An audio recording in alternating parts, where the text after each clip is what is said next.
Hi, my name is Andres Ginebra and this is Lab 5, Faraday's Law. So the purpose of this lab was to use Faraday's Law to observe and analyze the behavior of a magnet falling through a conductive tube of aluminum foil. So there were a couple of fundamental equations I used for this lab. I used the magnetic field, magnetic flux, force on a magnet, and force due to gravity. So the experiment. Basically, we just had a tube of aluminum foil and we dropped the magnet inside and we had to measure the time it took for the magnet to go through the tube. And I expected that the magnet was going to take more time to drop inside the tube, the time it would take in free fall. Because there's a force exerted by the aluminum to the magnet. This is a video of me dropping the magnet. So my data here shows that the average time it took for the magnet to drop inside the tube was 0.824 seconds. And the dimension of the tube were 0.3 meters of length, the inner radius was 0.015 meters, the thickness of the aluminum was 0.01 meters, and the radius of the whole tube was 0.025 meters. So observation and conclusions. What happens to the magnet and how does this compare to the magnet falling in free space without a tube?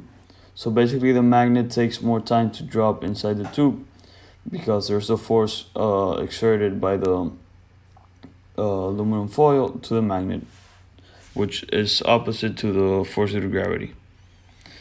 This shows that here basically the black cylinder inside is a magnet and then the gray cylinder is an aluminum tube. So basically you can see that there's a force due to gravity downward and then there's a force on the magnet upward by the aluminum foil. So for the coding portion we had to do the same thing, but we had to make a computational model. Function on the top calculates a magnetic field due to the magnet, and then the function on the bottom calculates the derivative of the flux. So basically for the derivative of the flux, I used the equation I showed in the second slide, and then I found the derivative. And as you can see in the equation is where it says df dt. So then this is a while loop, and the first part of the while loop where it says if not entered and if not exited basically returns a boolean that shows whether the magnet is still inside the tube or not.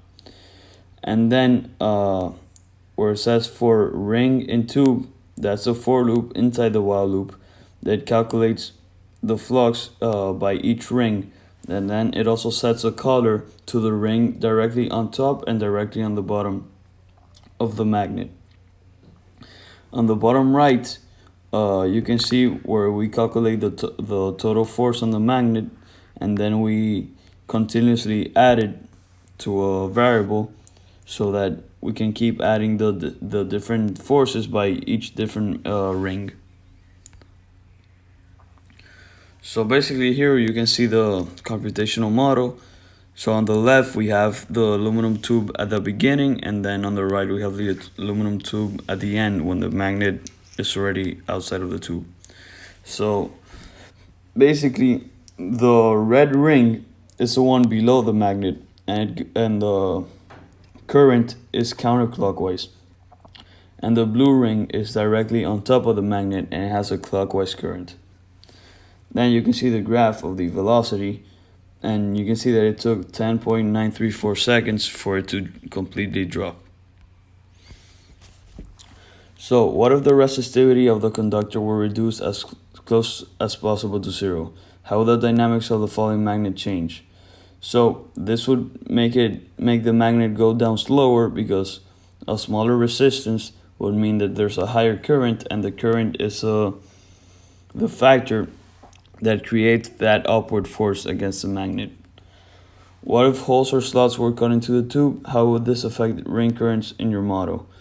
So if there were a hole or slots cut into the tube, it would mean that the resistance would be the current would be zero because it's not fully enclosed, And with a current of 0, that means the magnet would go down the tube the same as it would go down in free fall.